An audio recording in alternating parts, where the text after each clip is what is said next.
Some words about me. I'm been coding Java since '95. I'm a Java champion. I'm a member of the expert group for a couple of Java EE JSRs. I'm a jug leader in Malmö, Sweden. I'm a member of the NetBeans Dream Team. And I'm blogging and tweeting quite a deal. So I'm pretty active in the community. I'm also doing a lot of these kind of shows, doing talks like this one. So what we're going to talk about today is first a little bit about profiles. And then I'll dive into the topic of the microprofile, and I'll show some demo and samples. And I'll mix the slides with demos and samples so we don't get tired of just watching slides. So first, profiles.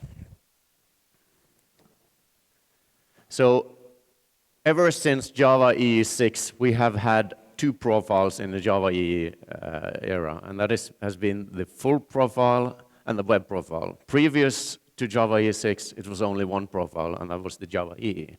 But then we got the full profile and web profile to enable to have faster, smaller, lighter application servers. And where does the microprofile fit into this picture? Well, kind of the name gives it away. It's smaller than the web profile, but it's still Java EE technologies, and that's important. It's still Java EE technologies. It's nothing new. It's existing technologies that are runnable for Java EE. So everything that runs on microprofile will also run on web profile and will also run on full profile. And microprofile, the first version are these three specifications. It's JXRS, it's CDI, and JSON-P. Because that is what the guys behind microprofile thought is enough for making the simplest microservices. So this is a starting point. There will probably be additions in later versions, but as of version 1.0, these three specifications are what's offered by the microprofile. And if we look at the web profile, what's additions to the microprofile we have there is, for example, this is not a complete list, but the ones I found that is most important. We have WebSockets, we have bean validation, EJBs, JPA, servlets, JSF and JSP, and some more, but I didn't fit them on the slide here. But you see, it's getting more web framework support. And if we look at the full profile, it's all of the above, plus we also have support for JMS, batch, mail, and more integration and security support than we have in the other profile. It's more application server kind of profile. So if we look at the web profile, it's pretty light anyway, and it offers JXRS, CDI, and JSP. Why do we need something that is lighter? So why do we need microprofile? Why are we even talking about microprofile? And why isn't microprofile something from Java EE? Well, it's based on Java EE technologies, but it's not a Java EE profile. And how come we are in this situation? Well, the reason why we're there is Java EE 8. Or shall we say, what's going on with Java EE 8? And if you've been in the industry the last year, you probably noticed that there's not very much going on with Java EE 8. And that is a problem. And the community has reacted to this. And there's been a lot of community activities around it. And two different groups have emerged from this community activities.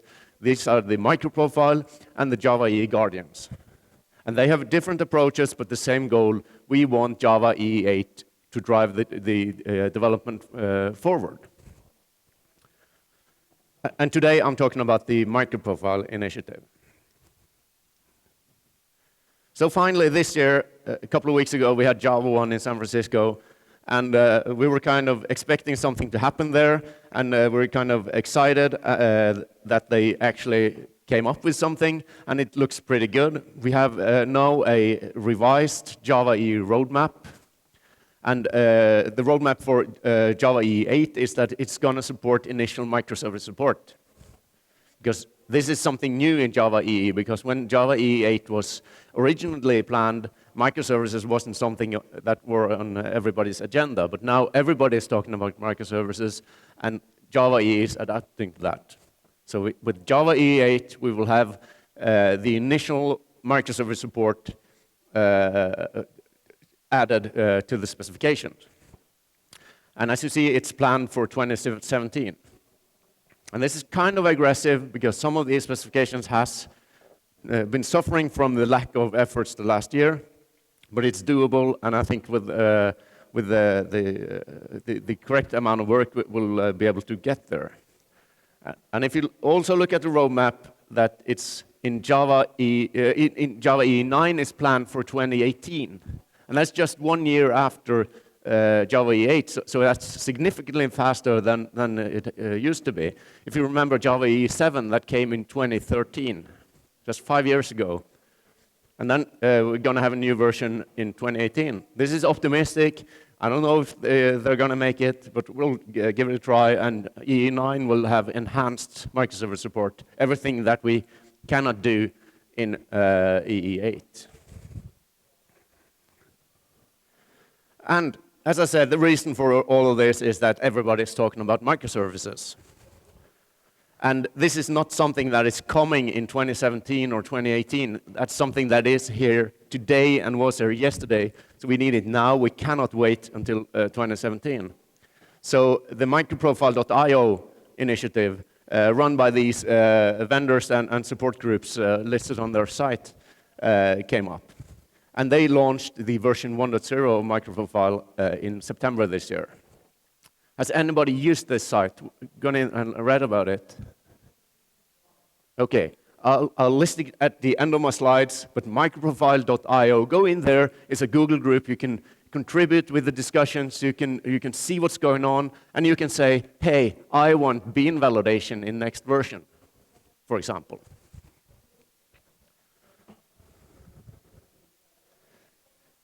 So, as I said, they launched a version 1.0 in September, right before Java 1. And these three specifications, JAX-RS, how many are using JAX-RS? Okay, some of you, yeah. And Spring MVC for REST services. It's kind of the same, right? And CDI? Everybody's coding Java uses CDI, more or less. You use add, inject, and stuff. And JSON-P? Yeah. So JSON-P is probably not the API you would use the most in your application code, but the technologies underneath use JSON-P. Like JAX-RS use JSON-P to parse the JSON, for example. And they came up with version 1.0, and when a specification comes out with a version 1.0, it usually takes some time until you have some implementations of that version. Especially when you're talking about Java EE, because it's kind of a heavyweight process to get certified your application server. But since these are existing technologies and we're just building on them, there are actually today 4 implementations of Microprofile 1.0. How many have heard of or are using Wildfly Swarm? Okay, that's a good thing I'm going to demo that today, right? How many have heard of or are using Payara? Okay, I'm going to demo. Oh, good. I'm going to demo that one as well. Glassfish. Okay, Payara is Glassfish. So everybody who's raised their hand on Glassfish actually knows Payara as well. WebSphere, Liberty. Yeah?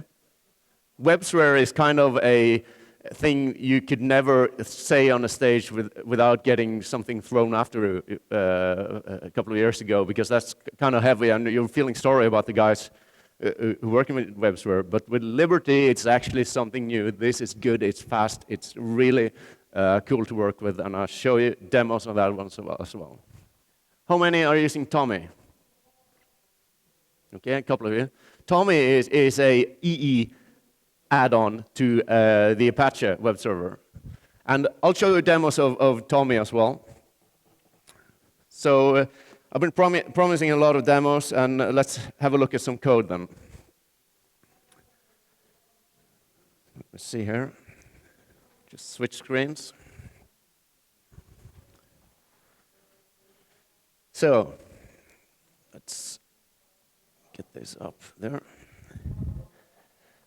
Of course, I'm using NetBeans. That's the best IDE for Java EE development. I'll show you some cool tricks with NetBeans as well afterwards, if we have time for that. But first off, I'll just show you how to create a microservice using, I'll start with Swarm, I think. So if you're used to the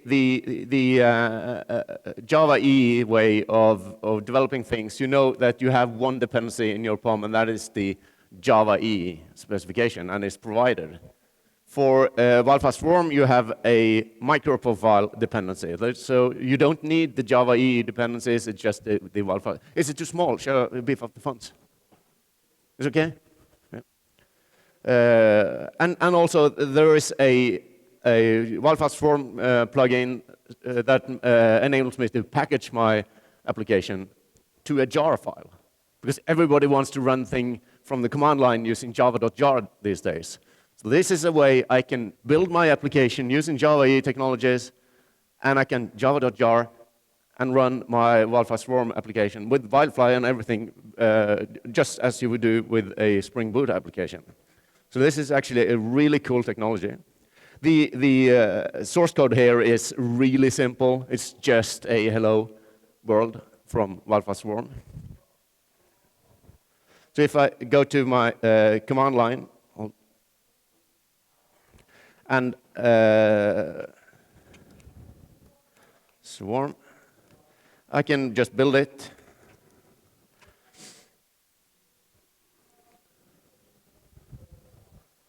I did some updates to my demo directly before this presentation, so if something fails, it's probably because of that. But I think this is this one is actually going to work. So it builds, and I can go to my target folder, and you can see I have a jar file here. I also have a WAR file, which you see is really small because it's just a hello world, so it's just really small. And you see my WAR file is significantly bigger because that one actually wraps in Wildfire as well. So here I can just run it, java jar, Duke Swarm, swarm. It adds dash swarm at the end. And here you see it's actually Wildfire spinning up, and it's picking the modules that I've specified that I want to have for this application. And that is the microprofile, and that is the 3 specifications. And you see it's pretty fast. It's already up and running. And I can access it through my browser.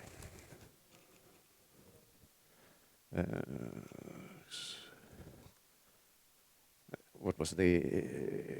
oh, it's en route. And it... hello. So you see it says hello from Wildfire Swarm. So it's not very magic, but you see I'm running it from command line. I don't deploy to an application server. I don't need some data center or something. If I want an application, one more instance, I just java.jar another one on another port, and it's I have 2 instances. So it's pretty much like you would expect a Spring Boot application to work. That's pretty neat. Let's look at the Liberty example, the old WebSphere. And this application is actually it's pretty much the same. Let me see if I can find it here.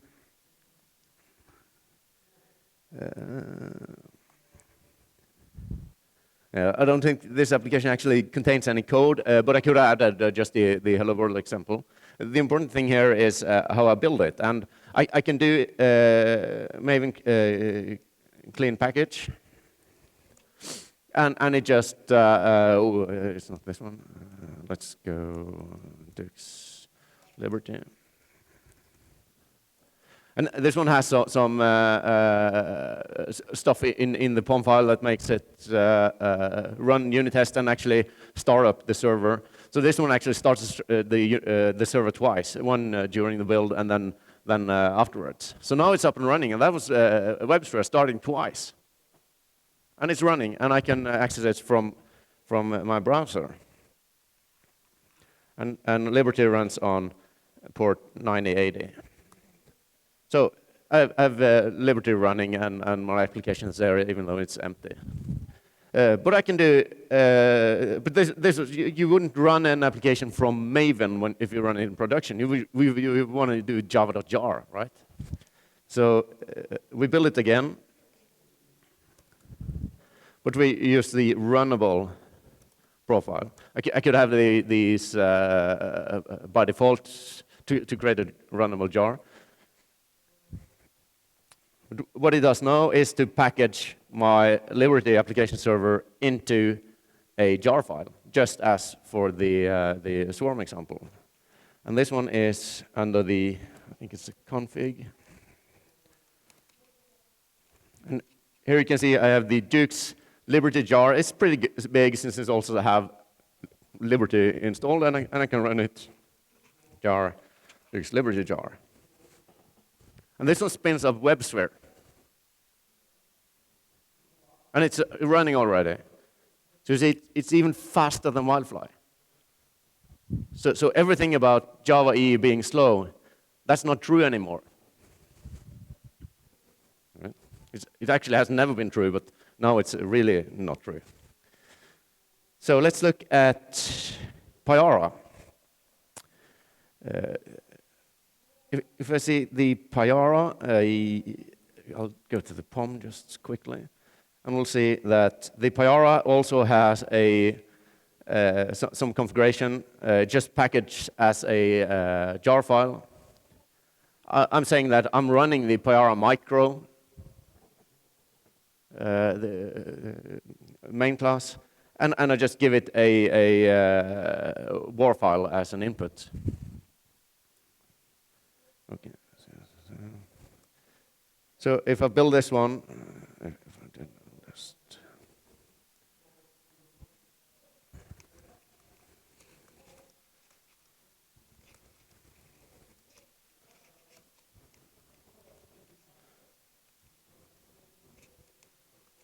just build it, and this one will create a Uber jar or whatever you'd like to call it.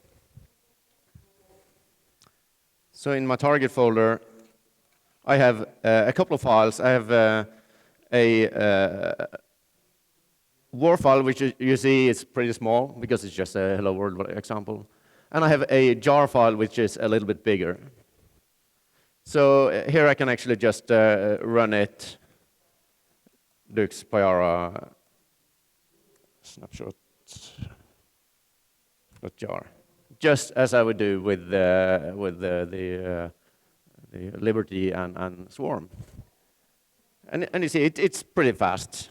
It's up and running, and I think the context here is this one. This one is on 8080. I don't know why WebSphere have 9080, but they've chosen to. And I can go into here, and you see it's hello from Pyara. So it's pretty fast, quick up and running, and you can do it from the command line. You can also take this war file and just drop it into a Glassfish or Pyara server, and it will run there as well, as with the other ones. So you have full flexibility to run it locally or as a war file. So the last one, Tommy.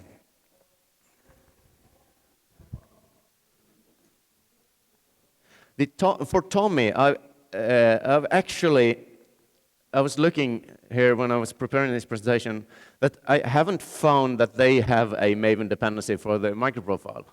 I know that they are discussing it in the Microprofile project, and they are wondering which coordinate they're going to use, because you see that I'll show you on slides afterwards that it differs from the implementations.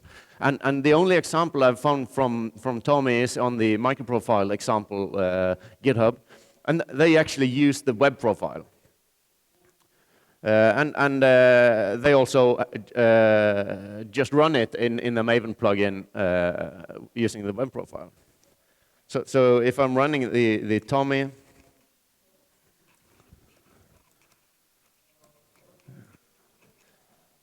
just build it as I would do any project, and I just run it from Maven Tommy run. I'm pretty sure I can just run Tommy from the command line and drop the war somehow. I'm not very familiar with Tommy, but so I'm just running it from Maven here. I'm definitely sure that they will support somehow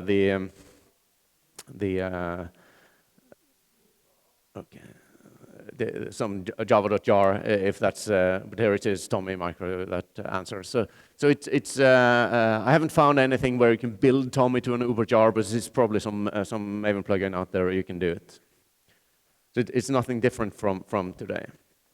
But I was kind of surprised that they didn't have any like real microservice microprofile support. So.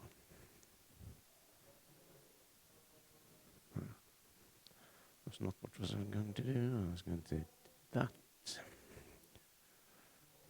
and go back there.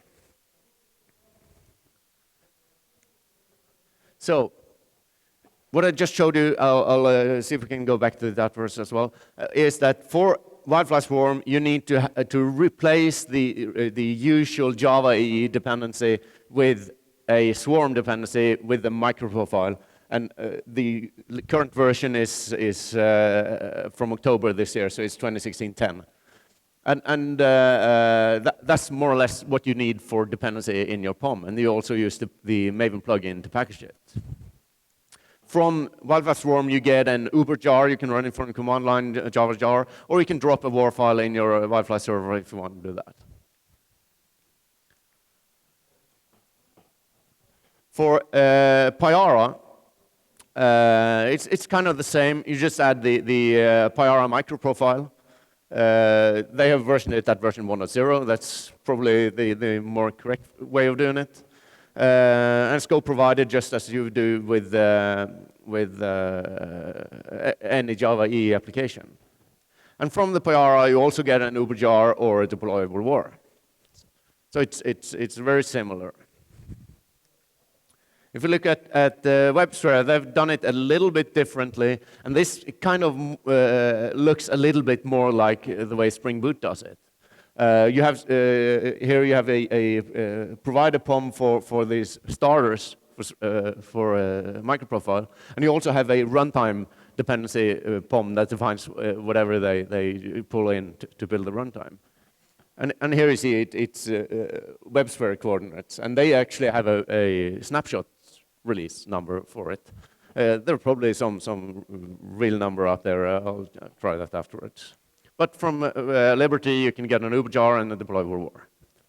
It's just the same. You can run it in command line or put it in a container.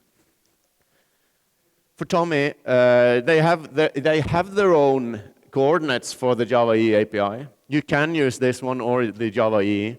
Tommy, I think, supports everything for Java EE 7 now, but I don't think they are certified. I think there are some Oracle Apache thing going on there, but they are supporting the web profile and the full profile, and this is their Java EE APIs for the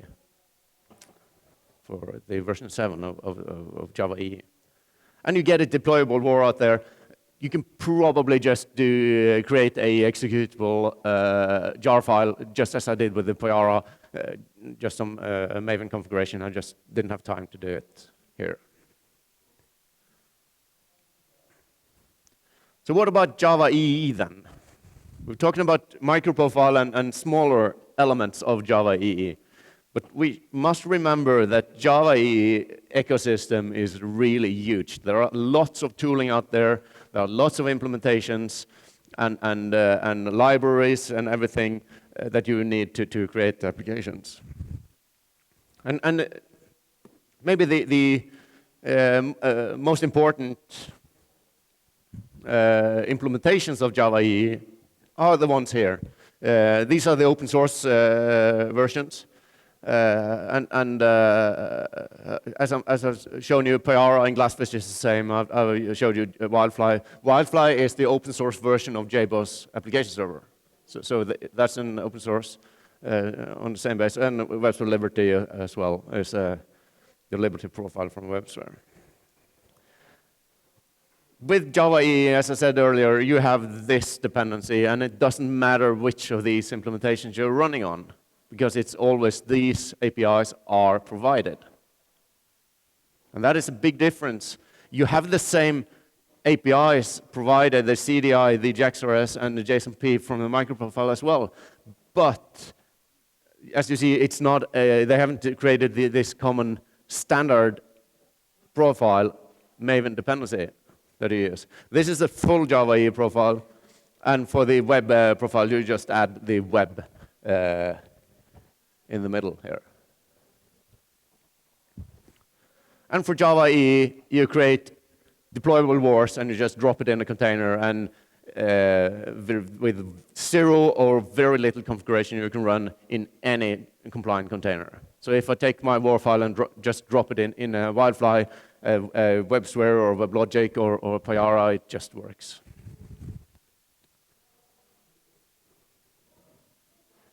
So, but we don't really want an application server and deployable war, do we? We want the java.jar or similar. We want microservices, and we want to be able to do it much easier.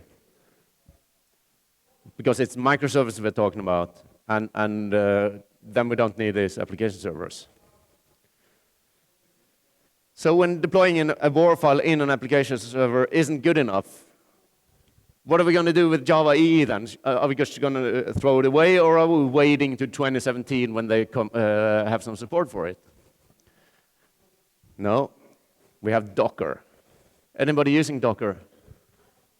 Yeah, cool. Because Docker is actually a really good fit for Java EE, and I'll show you why.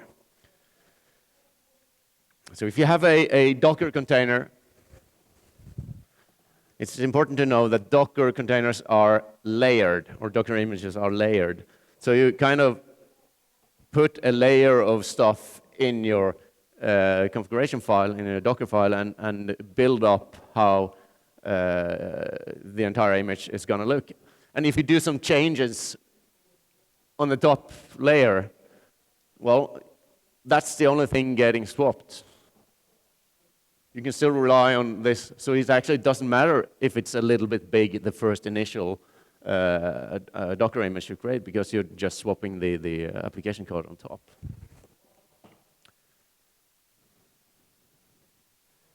That brings us to a demo again.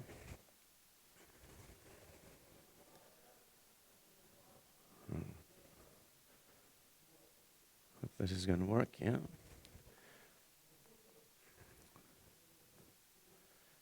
So, first of all, I'll show you some NetBeans trick here. Here I've created a very simple hello service application. It just has a configuration and a hello resource that returns hello from Java EE Micro. So that's all we're returning. It's very simple. I have some configuration files there for Glassfish or Payara, for Liberty and for Wildfly, and that's just where is my application deployed. So it's deploying to the same location. Everything is the same. If I look at my POM file, you can see here that I've only got one dependency, and that is Java EE. And it's provided my application is exactly the same, no matter which container I'm running in. And since I'm lazy and I don't want to build these Docker files myself, I use a Maven plugin to create my Docker files. And Spotify has a pretty decent Docker Maven plugin. There are other options out there. I just use Spotify because I think it's pretty convenient.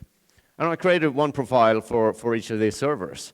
And see, I just create a Docker image, and I say that I want to go use the Wildfly base image to build my application in. And the only thing I do is to copy the WAR file into where Wildfly would expect it to be. And exactly the same for Liberty. I just use the Liberty Docker image as a base and just copy my WAR file to where Liberty expects it to be. And for Payara, I just use the Payara server web image, and I just copy it to where it's supposed to be. The Payara image doesn't start the application server, so I just add the entry point that I want to start my application server. And this is the same way. You can see if you're familiar with Glassfish, it's ASAdmin. It's the same as Glassfish. So if I run these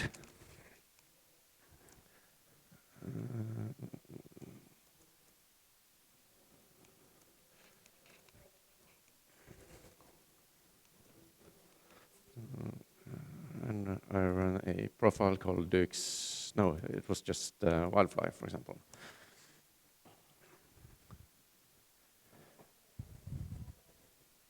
It didn't go.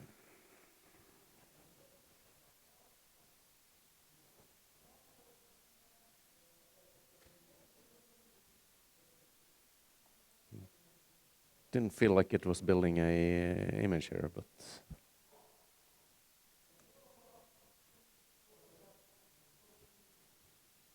Okay, let's try. Maybe I'm writing something wrong.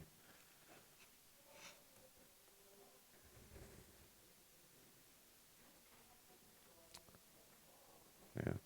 Well, luckily enough, I have built these images before, so I can just run them here. Docker images. You can see I have lots of them here, and I have these. My example, Dux Java EE. I built them for Payara, Wildfly, and Liberty, as you say. So I'm not cheating. So if I run this, I say Java. I say no. I don't see java.jar anymore, but Docker run should be pretty much the same. Let's run the Wildfly on port 8081.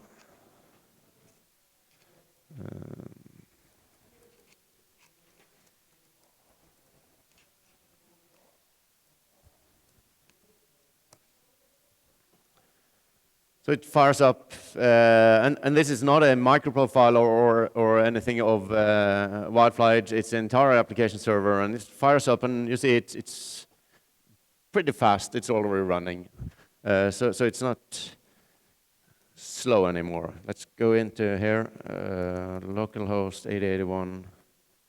I think it had Dux Java EE API. Hello.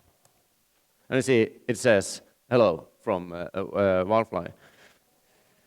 I could also do this from NetBeans. As you see, NetBeans as of 8.2 has excellent Docker support. So I can actually just connect to my local Docker here, see the containers. I can find my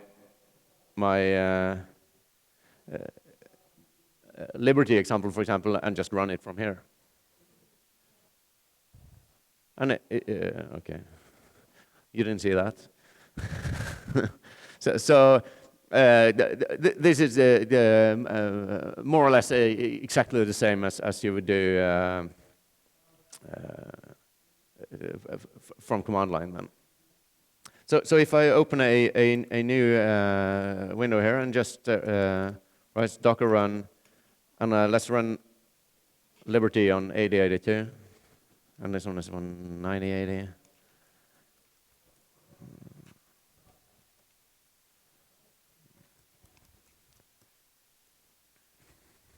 Okay, I'm writing something wrong here.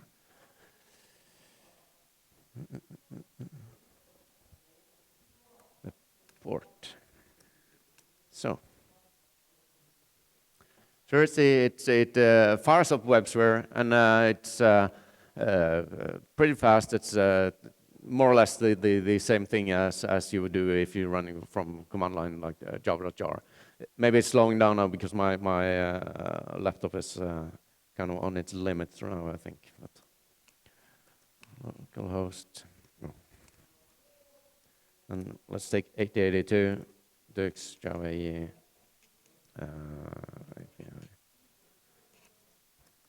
Hello. So, and it answers on 8082. So you see, it's pretty fast, it's pretty neat. And the same way I can,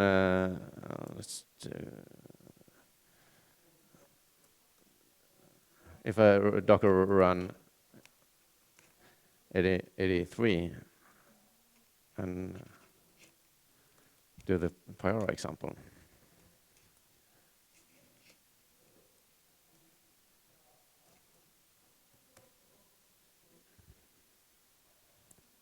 It launches Pyara, and it's more or less the same speed as the other ones. And I should be able to get it on 8083.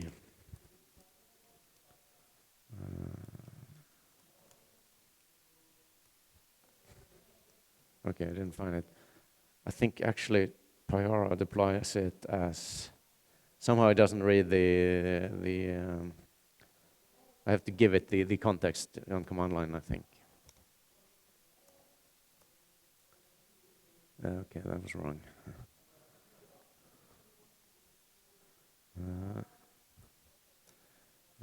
Dex, Java EE.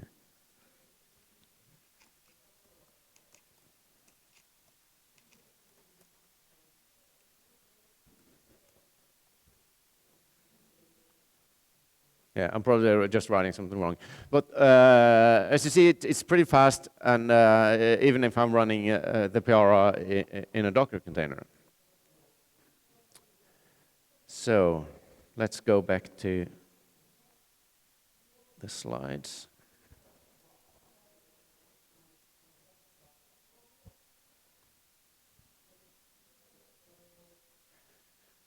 So what you saw here was that I did for the Microprofile, how would the Docker image look like for that? Then I would use my Docker file and just use the Web Liberty Microprofile Docker image from Docker Hub. It's publicly available there, so you can just use it. And I would add my service on top of it. And that's more or less what I want to do to run a simple service in a Microprofile on Liberty. So if I want to use the full profile, I do the same thing. I just pull the web profile image from Liberty and deploy my service into it, and it's pretty much done. So it's exactly the same thing you do if you're just using another image as your base image. And what are the implications for this? Well, as you see, the Microprofile image from Web Store Liberty is 200 megabytes. And the full web profile image is 239, so it's not that big a difference. So if you need something more than these three specifications that the Microprofile offers, you might as well go with the web profile. If we look at the same picture for Pyara, it's a kind of bigger difference. So for Pyara, you really gain from using the Microprofile because it's only 83 megabytes, and the full server is 599. Now, this is actually not a fair comparison because, yeah, this is the web profile. Yeah, that's right. Pyara also has something they call Pyara Micro, which is something in between. So that's significantly smaller. It supports many of the web profile APIs, but not all of them. But it supports more than the Microprofile. So for Pyara, you have more options. You have Pyara Microprofile, Micro, Web, and Full. For Wildfly, it's about 150 megabytes for the Microprofile because you don't actually need anything else than the base JDK to run it, since you java.jar it. But the service will be significantly bigger. So this picture kind of lies a little bit as well. If you just use the latest version of Wildfly image, it's 288 megabytes, which is not very big in Docker world anyway, and you just put your service on top of it. And I think that probably you would get a smaller image for and more efficient use of the resources for the Java EE version here. And the reason for that is that if you do changes to your application, the only layer you switch out is this one.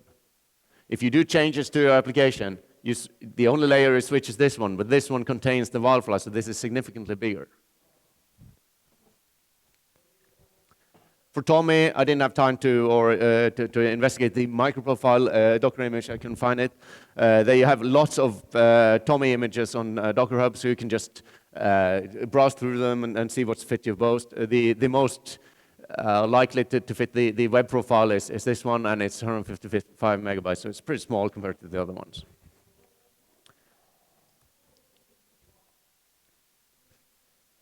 So that brings us to the summary. So the Microprofile is here. It is version 1.0, and they're discussing it. Go to the website, contribute in the groups, and tell them what you want, and contribute to the examples and so on. The Microprofile is 3 specifications. It's Java EE technologies, it's JXOR CDI, and JSON-P. And it's definitely something you should explore. And if these services are enough, these specifications are enough for you to create your services, then Microprofile is a full option. It is there, it is proven technologies, it's standard, and it also runs in web profile. Should you need something more, you just add it and you switch the container.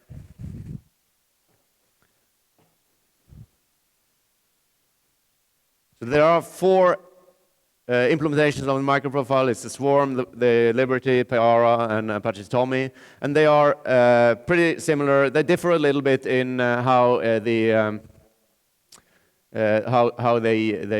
do the things. And the first place you see it is in the POM file. There are different dependencies. I really hope they can agree on one set of coordinates somehow, but since they are doing it a little bit differently, it kind of may be that they just have to agree on this is the specifications. And to port an application between the Microprofile implementations, you need to do some changes in your POM file. For Java EE application, you just need to change some configuration around it. Here you need to go in and build your artifact again. That is how it is today. It's probably going to be for a time since they're doing it a little bit differently.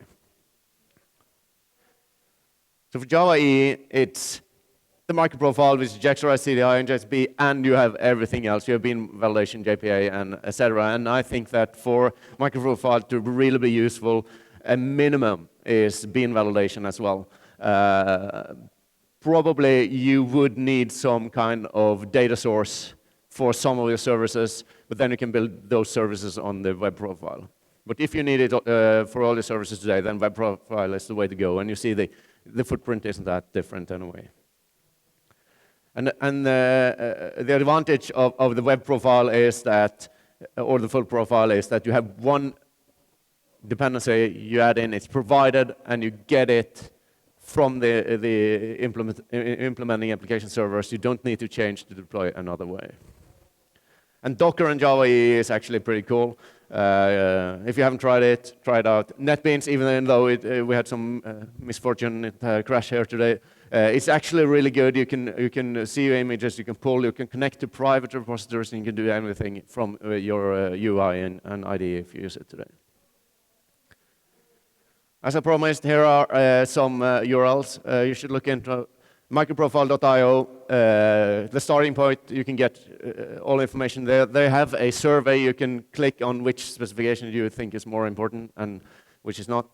They have a GitHub repo. You can go in there and see their sample architecture and applications. I also put these Duke's simple services on my GitHub as well. You can go there. I'll try to evolve them a little bit as I go, so there will be things happening there. And last of all, I really will encourage you to go into the Java EE8 survey. It's running now, it's closing on 21st of October, so you have a little bit more than 1 week.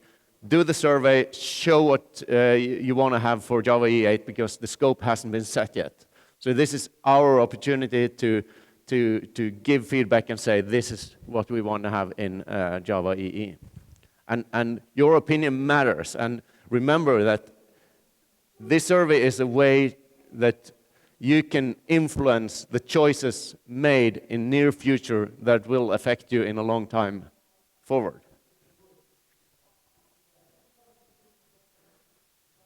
So that's what I had for today. I thank you very much for listening. It's a pleasure to be here. And don't forget, I have a talk tomorrow as well. It's on Java EE security. And I'll be around for the entire conference. If I'm not walking around here, or you can find me somewhere around, so just approach me, have common questions, and talk if it's about Microprofile, Java EE, or whatever. Just approach me. I don't bite. And we have, I think, 4 minutes for questions. Yes. Hello. Is it possible somehow to add to Microprofile this list third-party library, for example, Delta Spike or whatever for CDI extension? I'm not sure I got your question. If it's possible to... For example, I want to add to this Uber jar additional third-party jar file, for example, Delta Spike. Is it possible now? Or? Oh, yes. You can add any third-party dependency you would like. Okay. So that's exactly as today. Even though most applications, it's enough to have the Java EE provider dependency, you usually end up with having some kind of other dependent jars. And that doesn't differ. That's just built into your Uber jar or your WAR file or in any of these examples. If you need like Apache comments or something, you just add it as a dependency as you would do as, in any application. Hi. Does Microprofile have some integration tests, some test framework included to specification? So we can write fat tests. Okay, I don't think it's in the, or it's not included in the specifications because it's only these 3 specifications. But if you look at their GitHub repo and their example project there, they're using Archillion to test the stuff. Thank you.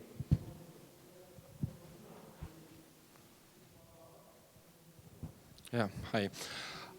Well, in Spring Boot, there is one nice option regarding the configuration, centralized configuration of the set of services. It's Spring Cloud Config. That is, we just build in images with our services, and then we can we can supply the configuration on the startup phase or just forced to reload the context. As I understand, in Java EE, we don't have such possibility. Is there a way to develop some specifications which will allow us to do this? Yes. You go to this survey, there is a question here. I don't know the number of the question, but there is a question. Is a configuration service something we need for Java EE? And the answer to that question, yes, we need it. We don't have it today, and it is planned, and I think it's pretty sure that it will be included in Java EE8. And when it's in Java EE, Microprofile by default will also get it, I guess. So there is a configuration service and a health service planned, and I'm pretty sure that Spring Boot and the Spring Cloud services is inspiration for this specification. So definitely there will be. Okay, thank you.